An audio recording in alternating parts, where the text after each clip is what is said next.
Anyway. Mishna Gimel is a I story. know. Okay, third Mishnah. Third Mishnah. What's it about?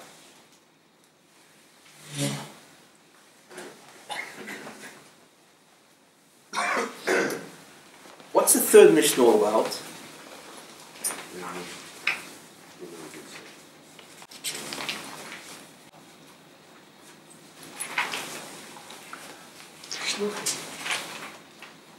Shluchim. What is that about? What's the essential idea in the third Mishnah? When the shluchim go out. When the what? When the shluchim go out. Yeah. When do messengers go out? To do what? Why would they go out? To start the process of Eidos for being Kaddish Chodesh. No, not at all. To inform Klal Yisrael that when the Chodesh is. These have nothing to do with Edom. These are messengers. Right? To inform. To inform or to notify Klal Yisrael of what? What? Of the Kiddush HaChodesh. Of what? No, they don't inform. They don't notify them of Kiddush HaChodesh. That already happened. What do they do? That it's done. That was Say it clear. It's that it was done. What does that say? to declare What? that the Chodesh. They don't declare. They notify. Besdin declares. What do? They notify. What? What do they notify about? What is their notification? That Yeah. that this is that the Chodesh was Mikudash. That's only half the story. What's the other half? You're right. They notified that the Kiddush HaChodesh happened. True. Now what? So everybody will say to them, Yash Koyach! And therefore, when the Chag. No. They notify when it happened. When what happened? When the Kiddush HaChodesh happened. So When? they notify when the Beis Din won the Kiddush HaChodesh. So everyone knows when to. You don't mean when the Besdin declared. Yeah, on which day? Oh, which day what? The Beis Din declared. When, which day in a cycle of days has been designated or assigned day one? And automatically everything else follows. Their notification isn't to tell them, by the way, they were Makadosh the Chodesh, thank you. Now what? No, they have to tell the people, Klal Yisrael, which day is a date called one. And once you know that, then we know everything. We know which day is Yontif, everything follows, right? That's what they notify. You see? Right? You have to be precise, you know what I'm saying? Don't be vague. Because if you say it vaguely, that means you're thinking vaguely. You see what I'm saying? Great. So they have to notify Klal Yisrael which is the first day of the month. Which day is the first date of the month. Great. Now what's the Mishnah saying?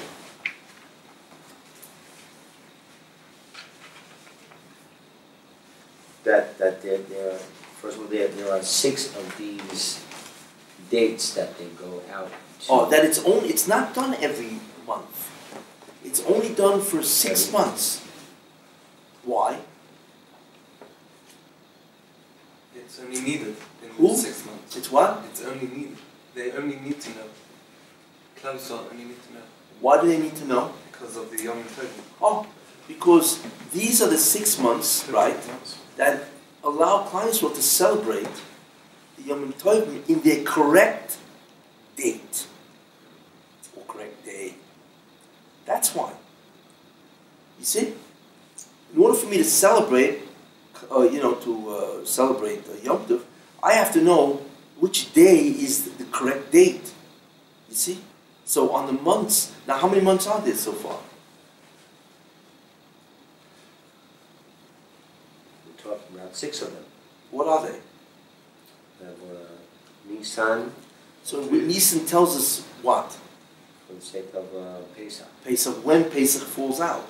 Which day is Pesach? Good. What's the next? And then we have Av. Av tells us Because of Tinios. Tisha B'Av. Right? Yeah, good. Then we have Elul, Elul is, of course, of Rosh Hashana. yeah, even though which is strange, because just because I know when Elul is, which says Rosh Chodesh is going to be either the 29th, 30th, or 31st, or 30th, 31st. Doesn't tell me anything really. Just because the Elul happens to be, let's say, on Sunday, doesn't mean that the next Rosh Chodesh will be 30 days later or 31 days later. So what's the point of Elul? No alternative, because Rosh Hashana is on the first day. When are you going to do it? Exactly. There's really no alternative, but that in itself is not sufficient, really. It's true there's no alternative. So what they could have done, they could have celebrated 2 days automatically. You know? You know what I'm saying? But they still had to do Elul. Because the overwhelming majority of times that the month of Elul was only 29 days, that was the overwhelming majority of times.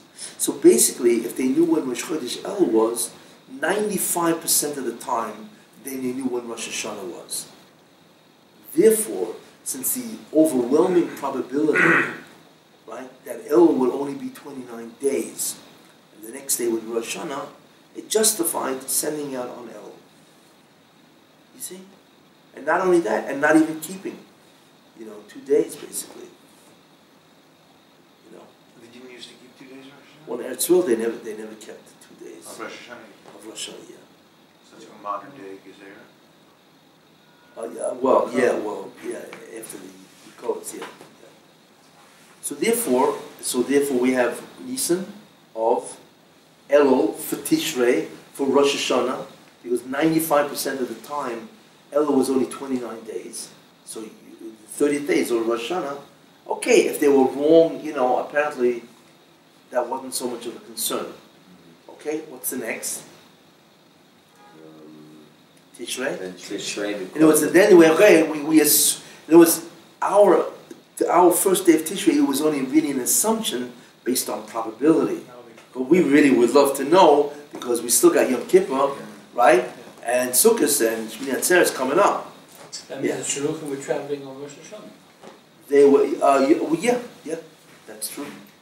They would have to take off right after Rosh Hashanah. It's tough. After Rosh Hashanah, during Rosh Hashanah. Yeah, that's right. But they were, yes, they would have, it's Yom Tov, yes. Yeah, that brings up all kinds of problems. What happens if Shabbos? The Shluchim cannot violate Shabbos. So there are problems. But you figure Yom Kippur anyway is 10 days later. So even if they started out the day later after Rosh Hashanah, they'd still get the most of the communities. Fortunately, Yom Kippur is 10 days later. Rosh Hashanah had no real problem, So therefore wasn't as much of a problem. So maybe they didn't go out on Rosh Hashanah. They started on the second day, because it's not Yom Tov anyway, Until the 10th day, certainly until the 15th day, they certainly know. You said it's not Yom Tov because they're counting 10 from the first day of Rosh Hashanah. In other words, you said it's not. What's not Rosh Hashanah? The second day of Rosh Hashanah. Yeah, it's not. Yeah. Because the first day counts 10 to. Yeah, you count from the first day. Yeah. What's next?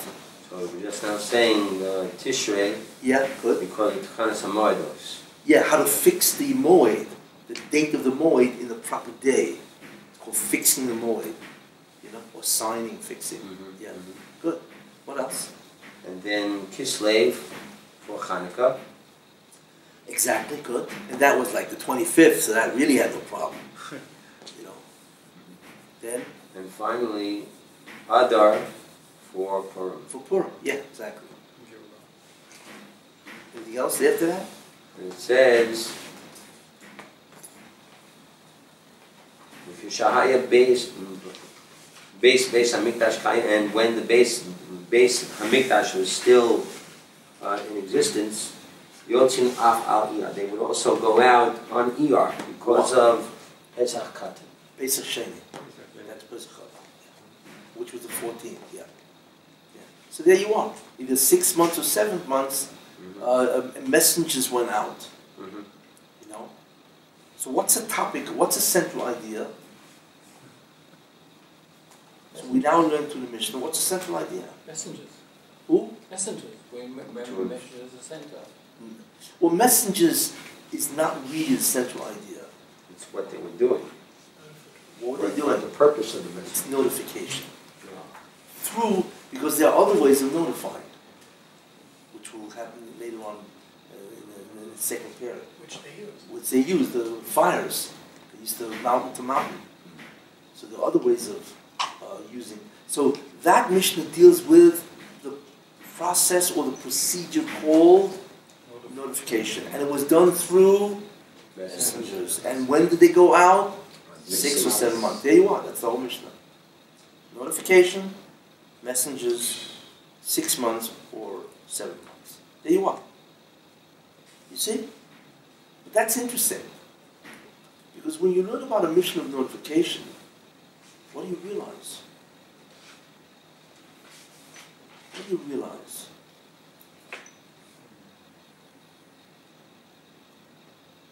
When you learn a mission that there's notification, what do you realize, which is very important for structure?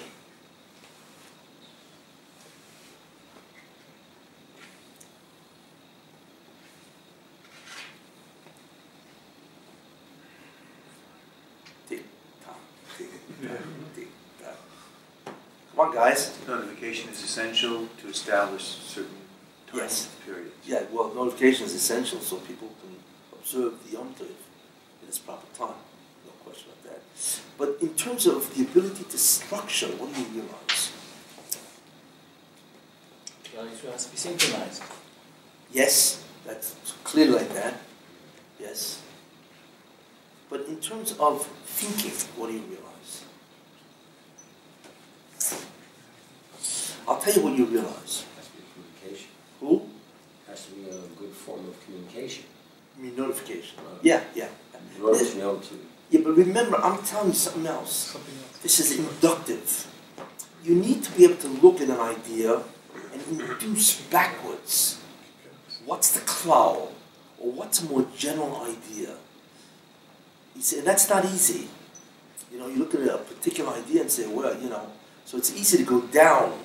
That's what you guys are doing. You're analyzing. But I want you to go backwards. I want you to go up. I don't want you to analyze, right? I want you to begin the process of synthesis. You need to be able to do that in every single Mishnah you learn. Because that's how you paint a picture.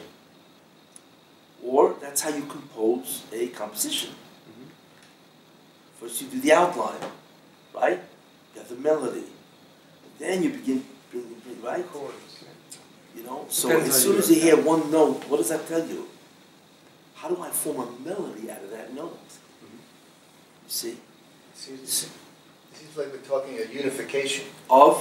of all Jewish communities. You know. Well, that's what he said. That's I didn't say unification. Once the witnesses have come and it's been determined by Beit Din. Stop. What did you just say? What was the implication of your statement? What did you just say? Witnesses. Yes? Yes. Okay. Combine witnesses with messengers. And what do you see? Give and Well, take. the messengers are giving over what was witnessed. Yes? Exactly. And witnesses do what? They cite the numeral. So if there are two things here, what is it called? It is called a process, Yes. not a procedure. Uh-huh. Once you have more than one element in this business, then you realize, wait a minute, then there's a whole process, there's a whole bunch of stages going on here. So therefore, the structure of Kiddush HaChodesh becomes what? To identify the different stages. Name. Remember, we're always trying to form a structure. So when you realize that there's more than one thing going on, notification, yes, and witnesses, bam, oh, hey, we're not looking at one procedure, we're looking at a process. A process is a series of steps taken to achieve a specific goal or end. So we realize now that the overall structure of Kiddush HaChodesh is that Kiddush HaChodesh is a process. You see, that's going to enormously help us organize all the Mishnayos. You see? Is that process sanctification? Well, it's called the Kiddush HaChodesh process. Yeah. That's what it is. But what we now want to do is we want to identify all the different What are the parts of steps. that process? Let's go. What are they? Citing. So first, Who? there was the witness itself of No, first you have the moon. Rhea. what does Oh, that yeah, mean? yeah, that's good. First you have to have a situation. That's called the moon. What stage So, it is? so there was a witness of the scene of the new moon. So you're talking about what? The sighting Yeah, of the moon. yeah. So he's talking about the astronomical event, and you're talking about the sighting of that astronomical Human event. interaction. That's two, yeah, well, that's two ideas right there. So the first thing is what? Is the astronomical event called new moon. Uh-huh. Now that the event exists, we need somebody to see it. That's called the witnesses. That's called the sighting. That's number two. What's number three? They have to go through Bezdin. No, you way down the line. We got more stuff to come before you get there. This is amazing. Okay, the astronomical event is one. That was- Second thing is sighting. What's called sighting? Yeah, exactly. Eight. Who? The Aedus, the Witnesses. All about witnesses. And then, Who can be a witness? and the Who requirement, can't be a witness? That's the third stage is what about the witnesses? and what you have The to witness. qualifications, Yeah. that's number three. Uh-huh. Number four. The witnessing itself. So what are the? No, that's the sighting. That's the. Oh, that's Recording, it. That's the recording. sighting. Subset, okay. The- What's number four? qualifying their Aedus. No, Traveling- no. You're- Signing at times? Who? No. Traveling to Yerushalayim to report it. Journey. The journey. The journey Well, that's itself. part of the What's that? communication process. What? That's part of the communication process. There is no communications process. Really? This is how the event stacks up. Okay. Right? First you have the event, astronomical event. Then you have the sighting by witnesses who now journey. Yes? But Journey is there's, irrelevant. who? The journey is irrelevant. It is irrelevant? Yeah. What's the difference? We Well, don't need to look Mishna at says that. they have I horses. mean, what do we care how they travel or what they Yeah. travel? Well, Well, the main thing is that they get back to Bezdin. oh, wait. Is there a halachic significance that addresses the journey? Yes or no? No. There is. Oh, if Are they allowed Shabbos Machal was- Shabbos? Yeah, Yeah, then- There you are. Hey, that's the bingo. That's the journey. You see? That's why you need to look at the steps because there are halachas that address each step, and it's very simple once you do that. You begin to realize that each Mishnah really deals with one step. By the way, I skipped a step.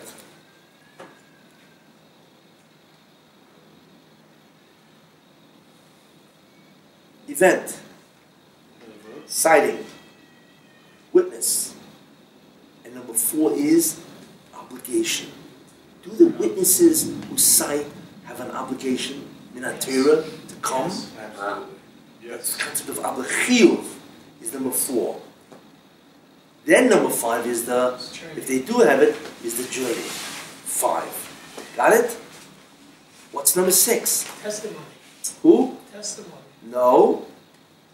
You do have to know the Mishnahs, but I assumed everybody somehow looked at the Mishnahs. What's number 6? Vetting. They want to be sure they really saw it. No, not yet. Chakira, to No. say cautious of the No, well, you have to know really. When? Which months to come? Number 6 is the arrival. When they Oh, arrive. what time of the day? Well, exactly. First of all, they made parties for them. They made parties, that's a halacha. They made big sudas for these guys. Because why would a guy want to travel from Tzfas to Yerushalayim, you know? Uh-huh. But he knew they were serving steak, pizza, Not at the same time. not at the same time. Tongue, you know, cholent. Cholent. Yes, that's it. There's nothing that beats the cholent. There you are, so that's called the arrival. That's number 6. There are ideas about the arrival. And not Right, only that, in order to and there's enhance also the rival- fact that they know they're doing something proper. no, as an incentive to come. Yeah, you had to give I'm only incentives. here for the children. Why would a guy, could you imagine, everybody knew there was all of a sudden, they knew the end of the month, right? Nobody wants to travel to Schlein. Why? He's got to pick himself up. And if you live in Sfas, you got to take a caravan or whatever in those days, right? Think about it. So you got to leave your family and you go to work. You can't work that day. Yeah. It's a whole day there and a whole day back. It's an expensive traveling too. Yeah, expensive. You got to take food. It was a whole, chadgadya. So you can imagine all those people in the outlying areas, right? They didn't go out of their house because they didn't want to sight the moon. Shut-ins, right? Because if they did, They're up again. They know they're not really. yeah. And when they went out, they all looked down and they walked like this They were all- and refused to look up. They could have been Breslovers. Breslovers walk with their head down. They walked their down. So for Breslau, it was no contest. I'm just saying it's interesting to look at the. But number 6 is the arrival. When they arrived, and what happened at the arrival. Critical information. So that's number 6. Now we have number 7. Examination of the witness. Beautiful. The examination itself. They finally get into the Bezdin, and Bezdin says, "Okay, guys, sit down." And the examination is number 7. Then what happened? And part of examination is their testimony, their qualifications, etc., etc. It's all, these are subdivisions already. What I'm trying to outline is the overall structure. And they have deal. So that's number 7, right? Is the examination. What's number 8? Declaration. Who? Declaration. No. Conclusion. Who? Conclusion by wisdom. Of what? Conclude what? To accept Deliberation. the- There you are. Beautiful. Do we accept the Eidos or not? That's what I said, Diyun. Diyun? Diyun, you have to decide whether, Diyun is a judgment. well, how do you reach a judgment? You deliberate. You think about it. No, but what's better is that there's a decision. Do we accept the witness's testimony? So that's number 8. Number 9. Declaration. No. Announcement. No. Recording. It's not easy. It looks simple. You Recording. really got to be on top of this. Who? Recording. No. You're into recording, that's why. No. No. Okay. Well, then they should have called you. You need to record it. Maybe So they what's did. number 9? So we were only talking about, do we accept the kashrus of the raiders? No, do we accept No, that's it? already That's bullshit. part, kashrus, testimony, all that is part of acceptance. We have to accept everything about it, all the different, what's called attributes, or the variations, or the areas and so on, right? Parameters, whatever. So what's number 9? Believe me, what? You gotta let people know it. Inform No. the people. So now, No, you're even after the declaration, no good. now, Want people know before you Well, I got declare, no next good. too. Who?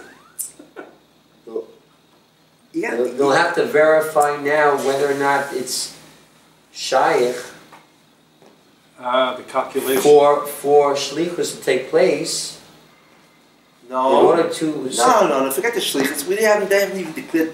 No, They no, have no. not even declared the chodesh yet. No, no, they have to- way ahead. Yeah, but I'm What's saying, Calculation. Yeah. but I'm saying that wouldn't that be part of the cheshbon as well, whether or not to be mekadesh the chodesh, to see if there's the possibility of. Okay, what is that called? Fine. I'll work with you. You're in the ballpark, but you haven't hit the home run yet. It's called, you're in the dugout, you haven't come to bat yet. So what is that called, number 9?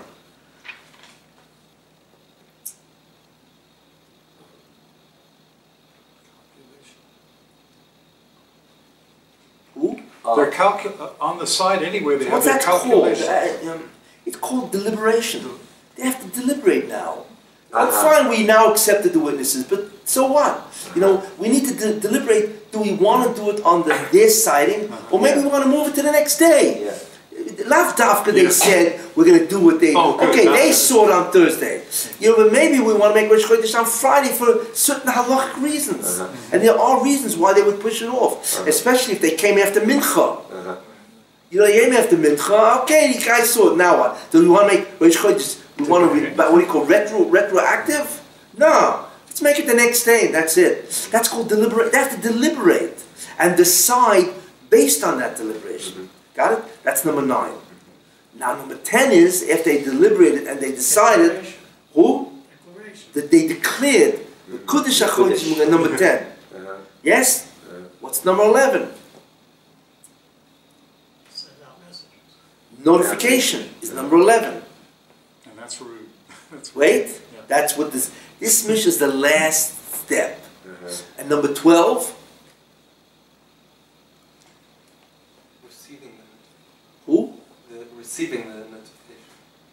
The Klal Yisrael receiving. the children. I would put that notification. Obviously, they're notifying and you listen. I don't see that. That's not a step. That's fine. That's good. Yeah, we had talked about setting specific dates. No. We're up to it.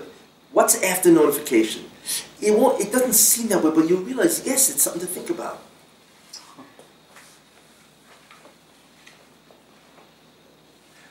Implementation.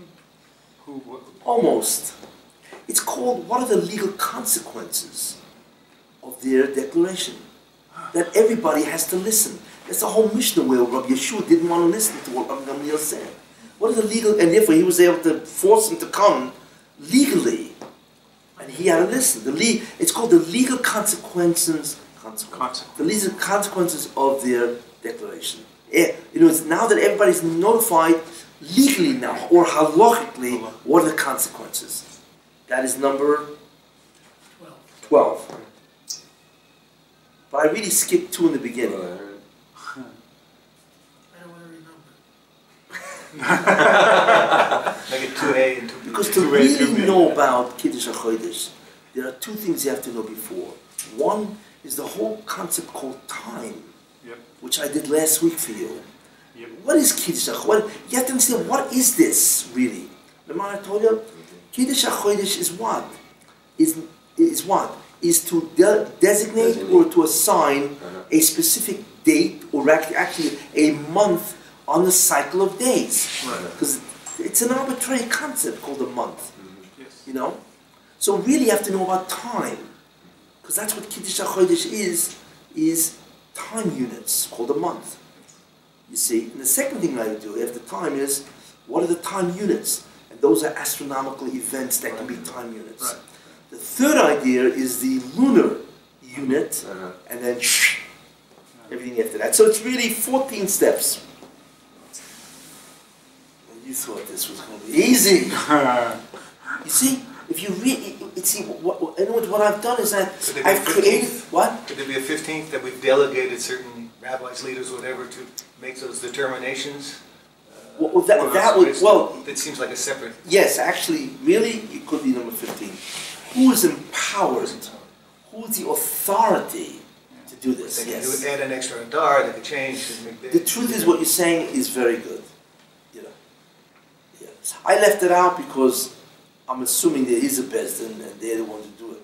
But really, you could add it in and say, okay, who is the authoritative source, or who has the authority to declare? Which is very good, actually. That's why in Sanhedrin, 3 people represent the whole Sanhedrin and all that. But what you're saying is really very good. Let's add that in. Why not? 15.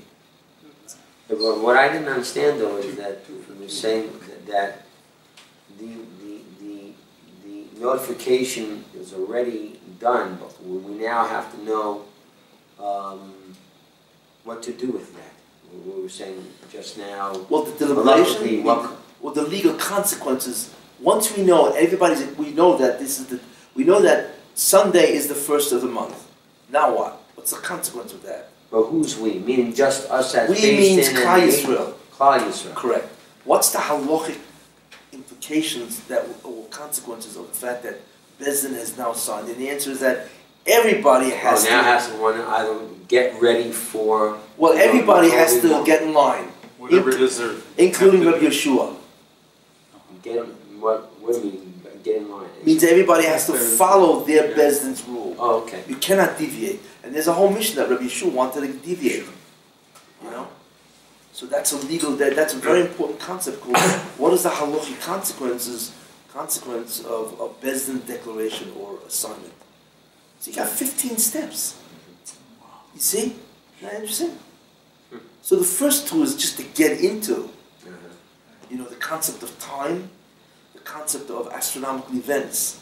Then we get into the lunar event itself, which is the new moon. So what is interesting is that really,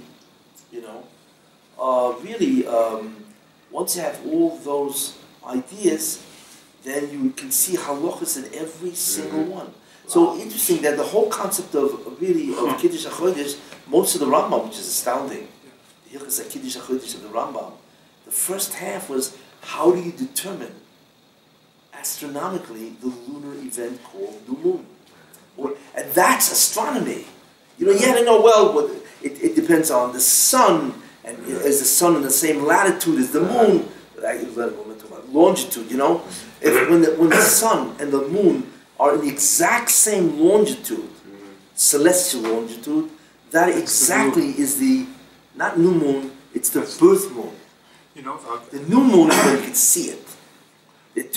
They're two fundamental, see, that's all part of the astronomy. And which one doesn't see. What? That you don't see. Nobody sees a birth. The only time you ever see a birth moon, that's my term, the birth moon is when? Eclipse. It's interesting. You're mamish looking at a birth moon. When the moon and the sun line up the celestial longitude, which parallels the Earth's longitude, they exactly line up. That is the birth of the moon. But that's not the new moon. The new moon is when it moves slightly left. And so there's a minimum time that takes because the moon, remember, the moon does not give out its own light.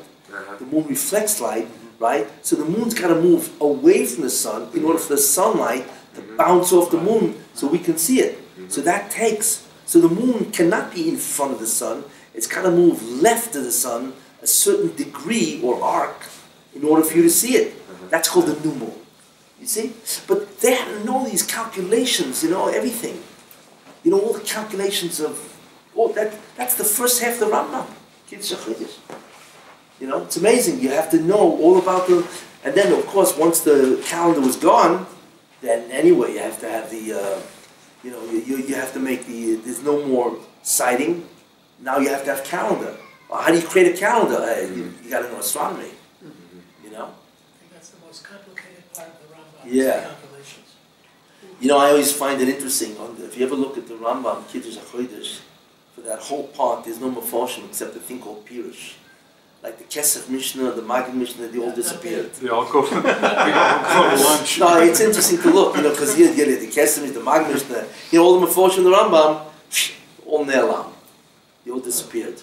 Rabbi. They said, okay, Rambam, this is your show. And it was, and it's astounding what the Rambam did. You see what the Rambam knew. Where did he pick up this? I remember the Rambam was 800 years ago. So it's an entire compendium of beautiful astronomical information. There are some books that have been written on the Rambam that really in today's astronomy. There's a lot of good stuff for this on the calculations of the moon. That's really what they want to know. They want to be able to calculate the new moon independent of witnesses, so they could corroborate the witnesses. That's what they had to know, independently of witnesses, when, with the exact time, where it would be, what shape it would be, with the horns toward the sun, away from the sun. That's astronomy. So therefore, if they knew that, they can now corroborate the witnesses. When was the last time we relied on witnesses?